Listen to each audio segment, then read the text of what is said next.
ఎందుకింత అన్యాయమైన ఘటన అని చెప్పి ఒకసారి లోతుల్లోకి ఒకసారి అందరం కలిసికట్టుగా పోదాం.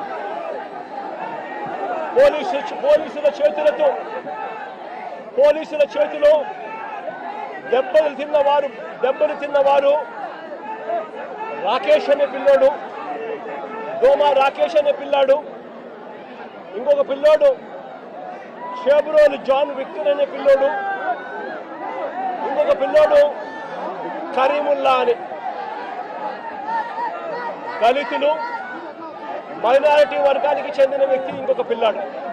అంటే అణగారిన వర్గాలు, అంటే సామాజికంగా ఆర్థికంగా వెనకబడిన వర్గాలు. ఒకసారి ఈ ఘటన ఎలా జరిగింది అనేది ఒకసారి గమనించండి. రాకేష్ అనే పిల్లోడు అసలు తెనాలిలో కూడా ఇక్కడ ఉండడు. తాను జొమాటో అనే కంపెనీలో ఉద్యోగస్తుడు. హైదరాబాద్లో తాను పనిచేస్తూ ఉన్నాడు.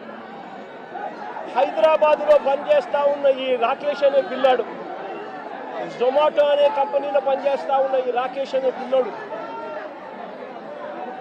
తనకు ఏదో పాత కేసుకు సంబంధించి, వీళ్ళంతా యంగ్స్టర్స్, చిన్ననాటి సమయంలో వీళ్ళకి ఏదో పాత గొడవలు పాత ఏదో గొడవల నేపథ్యంలో ఉన్న కేసుల మధ్య ఈ పిల్లాడికి సంబంధించిన ఒక పాత కేసులో వాయిదా కోసం మాత్రమే ఈ పిల్లాడు తెనాలికి వచ్చినాడు.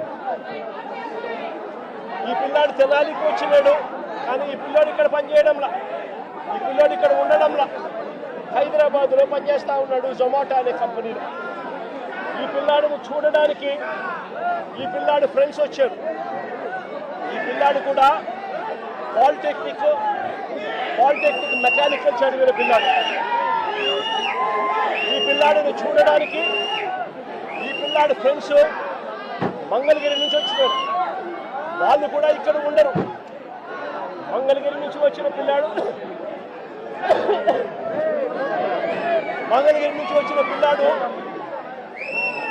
విక్టర్ అనే పిల్లాడు.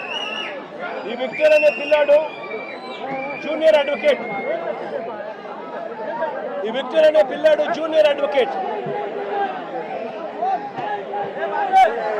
ఈ జాన్ విక్టర్ అనే పిల్లాడు జూనియర్ అడ్వకేట్. ఈ పిల్లాడు బార్ కౌన్సిల్లో రిజిస్టర్ అయిన సర్టిఫికేట్. జూనియర్ అడ్వకేట్ గా ప్రాక్టీస్ చేస్తా ఉన్న ఈ పిల్లాడు చూడడానికి ఈ పిల్లాడు వచ్చాడు. ఈ పిల్లాడితో పాటు మంగళగిరి నుంచి కరీముల్లా అనే పిల్లాడు, ఇంకొక యంగ్స్టర్ 21 సంవత్సరాలు. ఆ పిల్లాడికి ఇంకొక యంగ్స్టర్ అక్కడికి తాను కూడా తెనాలిలో ఉండడు, తాను కూడా మంగళగిరిలో ఉంటాడు. ఈ Babulal otherwise known as Karimullah ఒక మెకానిక్ పిల్లాడు. ఈ పిల్లాడు కూడా ఫ్రెండ్ కాబట్టి తాను చూడడానికి వచ్చాడు. వీళ్ళు ముగ్గురు స్నేహపూరితంగా కలవడానికి వస్తే ఇక్కడ వీళ్ళు వచ్చే టయానికి ఇదే ఐతానగర్లో అంబేద్కర్ విగ్రహం వద్ద అదే సమయంలో సివిల్ డ్రెస్ లో ఉన్న తాను కానిస్టేబుల్ అనే సంగతి కూడా ఎవరికి తెలియదు. తాను సివిల్ డ్రెస్ లో తాను ఉన్నాడు. ఆ కానిస్టేబుల్ ఎవరితోనో గొడవ పడతా ఉన్నాడు.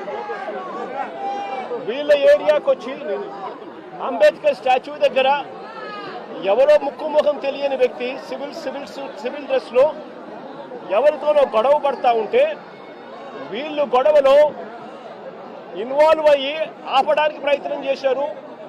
ఎందుకు మా ఏరియాకి వచ్చి ఇక్కడ గొడవ పడతా ఉన్నావు అని చెప్పి అడిగినారు. అంతే, అది వీళ్ళు చేసిన తప్పు. జాన్ విక్టర్కి సంబంధించిన బైక్ కీసు లాక్కునే కార్యక్రమం చేశాడు ఆ కానిస్టేబుల్. ఆ సివిల్ డ్రెస్ లో ఉన్న కానిస్టేబుల్ అని కూడా ఎవరికి తెలియదు. జాన్ విక్టర్కి సంబంధించిన ఫోన్ లాక్కునే కార్యక్రమం చేశాడు. మా ఎందుకు తీసుకుంటున్నాడు అని చెప్పి వీళ్ళు బైక్ కీసు వారికి సంబంధించిన ఫోను వాళ్ళు వెనక్కి తీసుకున్నారు. అందరితో ఆగిపోయింది. ఎవరి దారి కొద్దీ వాళ్ళు వెళ్ళిపోయారు. జాన్ విక్టర్ మళ్ళీ మంగళగిరి వెళ్ళిపోయాడు బాబులాల్తో, అదే మన కరీముల్లాతో పాటు కలిసి. అదే మాదిరిగానే రాకేష్ తన ఇంటికి వెళ్ళిపోయాడు.